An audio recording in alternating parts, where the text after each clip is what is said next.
மழை பெய்யுது மழை பெய்யுது நெல்லை எடு நெல்லை எடு விவசாயிகள் பாதிக்கிறோம் சாக்கு இல்ல சாக்கு இல்ல அதிகாரி சொல்லுறாங்க சாக்கு இல்ல சாக்கு இல்ல அதிகாரி சொல்லுறாங்க உடனடியாக சாக்கு எங்களுக்கு வர வேண்டும்.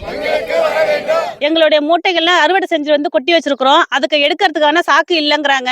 அவங்கள கேட்டாக்க மூட்டை தேக்கமா இருக்குங்கிறாங்க. இப்ப மழை பெஞ்சிச்சுன்னா எங்களுடைய நெல்லுகள் அறுவடை செஞ்ச எல்லா நெல்லுமே பாழா போயிடும். இங்க தேக்கமும் 15,000 நெல்லுக்கு மேல அதிகமாக தேக்கம் கொண்டு இருக்குது.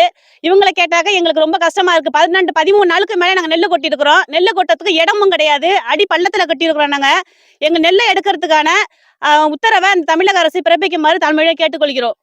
தஞ்சாவூர் மாவட்டம் பாபநாசம் வட்டம் சத்தியமங்கலம் வாழ்க்கை கிராமத்தில் டிபிசி இயங்கி வருகிறது. இந்த டிபிசியில் நெல் தேக்கம் அடைஞ்சு நிறையா நிற்கிறதுனால எங்களுக்கு ரொம்ப சிரமமாக இருக்குது. மழை பெய்துக்கிட்டு இருக்குது.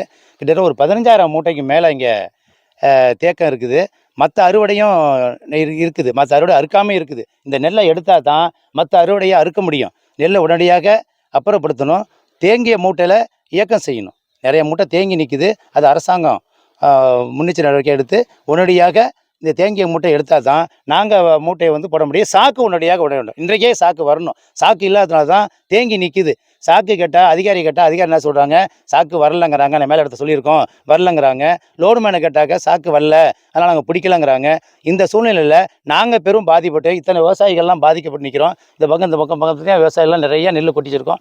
அது பாதிப்பில் இருக்குது. உடனடியாக எங்களுக்கு நெல்லை அப்புறப்படுத்த வேண்டும். எங்கள் நெல்லை எடுக்க வேண்டும். இல்லாட்டா நாங்கள் வந்து ரொம்ப சீரழிஞ்சு போயிடுவோம்.